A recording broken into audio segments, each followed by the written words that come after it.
সম্মানিত আশেকে রসুল ও হোসাইনে মুসলমানদের প্রতি আমার সালাম। আসসালামু আলাইকুম রহমতুল্লাহ বারাকাতুহু। আজকে ভিডিওটা হবে কোন ইবাদতের বিনিময়ে জান্নাত পাওয়া যাবে। বিসমিল্লাহির রহমানির রহিম। ইন্নাল্লাযীনা আমানু ওয়া আমিলুস সালিহাতি কানাত লাহুম জান্নাতুল ফিরদাউস নুজুলা। অর্থ, আল্লাহ বলেন, নিশ্চয় যারা ঈমান আনিয়েছে এবং নেক কর্ম করিয়াছে তাদেরকে আল্লাহ পাক রব্বুল আলামিন ফিরদৌস নামক জান্নাত দিয়েছেন। সূরা কাহাফ আয়াত নম্বর 107। ঈমান ও নেক কাজের বিনিময়ে জান্নাতের ওয়াদা অনেকবার উল্লেখ করেছেন। প্রথমবার উল্লেখ করেছেন ঈমান, দ্বিতীয়বার উল্লেখ করেছেন নেক কর্ম। ঈমানের মূল বৈশিষ্ট্য হলো আল্লাহ ও তার রসুলের প্রতি মহব্বত করা। যদি কোনো ব্যক্তি আল্লাহ ও রসুলের প্রতি মহব্বত করল এবং তেনাদের আদেশ যদি পালন না করে, তাহলে শুধু মৌখিক ভালোবাসার কোনো মূল্যই থাকে না এবং তাদের কোনোই নেক কর্ম আল্লাহর নিকট গ্রহণযোগ্য হবে না। যাদের ঈমানই ঠিক নাই তাদের আবার নেক কর্ম কি আছে বলুন? কাল কিয়ামতে হাসরের মাঠে একদল ব্যক্তি আল্লাহকে বলবে, ও আল্লাহ রব্বুল আলামিন, আমাদের প্রতিপালক, আমরা হায়াতে জিন্দেগিতে তোমার নামাজ, রোজা, হজ, যাকাত সবই পালন করেছি। তার বিনিময়ে আপনি দয়া করে মেহেরবানি করে আমাদেরকে জান্নাত প্রদান করুন। সেই সময় ইবলিস আল্লাহকে বলবে, আমিও তো নামাজ, রোজা, হজ, যাকাত, তসবিহ তাহলিল সবই করেছি, তাহলে এর বিনিময়ে আমাকেও জান্নাত দেওয়া হোক। তখন আল্লাহ বলবেন, না না, নামাজ রোজার বিনিময়ে আমি কোনো ব্যক্তিকে জান্নাত দিতে পারবো না। পরক্ষণে একদল ব্যক্তি তারাও আল্লাহকে বলবে, ওগো আল্লাহ রব্বুল আলামিন, আমরা নামাজ, রোজা, হজ, যাকাত, তারপরও তাহাজ্জুদ নামাজ আদায় করেছি, এর বিনিময়ে আমাদেরকে জান্নাতবাসী করুন। তখন আল্লাহ বলবেন, না, এসবের বিনিময়ে আমি কাউকে জান্নাতবাসী করতে পারবো না। এই ধরনের ইবাদত আজাজিল 6,36,000 বছর করেছিল, তাহলে সেও আমার কাছে জান্নাত চাইবে।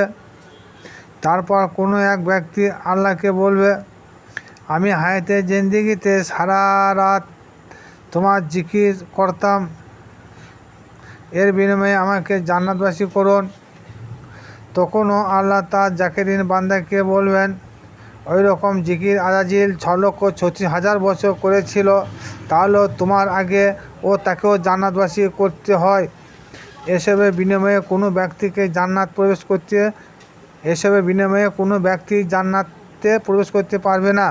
এবার প্রশ্ন থাকবে, কোন কর্মের বিনিময়ে মানুষ জান্নাত যাবে? হ্যাঁ, মানুষ নিশ্চয়ই জান্নাতে যাবে।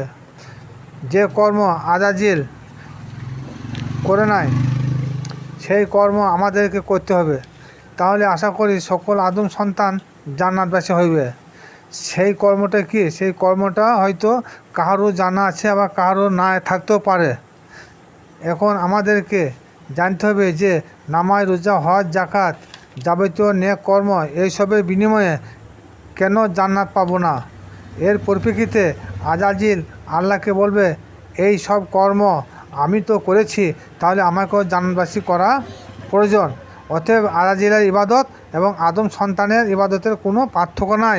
হ্যাঁ, পার্থক্য অবশ্যই আছে। সেটা হলো কিসের পার্থক্য? সময়ের ব্যবধান। আদম সন্তান 80 থেকে 100 বছর পর্যন্ত ইবাদত করে, আজাজিল 6,36,000 বছর ইবাদত করেছিল, তবুও আজাজিল জান্নাতে প্রবেশ করতে পারবে না।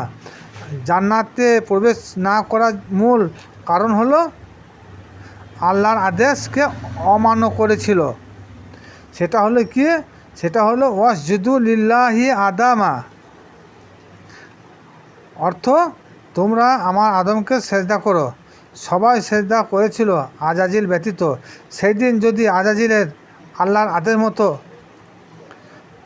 সেদিন আজাজিল ফেরেশতা আল্লাহর আদেশ মতো আদমকে সিজদা করতো, তাহলে লানাতুল্লাহি আলা ইবলিসা এই পদবি থেকে ইবলিস বঞ্চিত হতো, অর্থাৎ শয়তানের পদবি তাকে গ্রহণ করতে হতো না।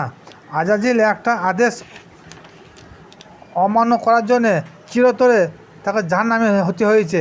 আমরা হাজার হাজার আল্লাহর আদেশ অমান্য করে থাকি, তাহলে কোন উদ্দেশ্যে আমরা জান্নাতের আশাবাদী? যদি তিনি কাহারুর উপর রহমত বর্ষিত না করেন, তাহলে কোনো ইবাদতকারী তার ইবাদতের বিনিময়ে জান্নাতে যেতে পারবে না। এরপরেও কোরআনে উল্লেখিত সূরা নূর আয়াত নম্বর 21 আল্লাহ বলেন, ইয়া আইয়ুহাল্লাযীনা আমানু লা তাত্তাবিউ খুতুওয়াতিশ শাইতান। অর্থ, হে ইমানদার বিশ্বাসীগণ, তোমরা শয়তানের পদাঙ্ক অনুসরণ করিও না, করিলে অশ্লীল ও মন্দ কাজে জড়িয়ে যাবে। আল্লাহর অনুগ্রহ ব্যতীত কেহ শয়তানের হাত থেকে মুক্তি পাবে না। আল্লাহর অনুগ্রহের অধিকারী হতে হলে আল্লাহ পাক রব্বুল আলামিনের অনুগ্রহের অধিকারী হতে হলে কোনো সময়কার জন্য তিনার আদেশ অমান্য করা চলবে না।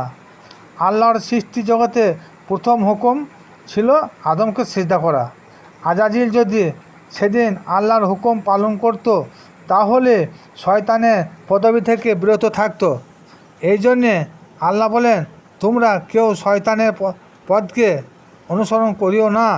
আদমকে সিজদা না করার জন্যে তাকে ইবলিস শয়তান পদবি গ্রহণ করতে হয়েছিল।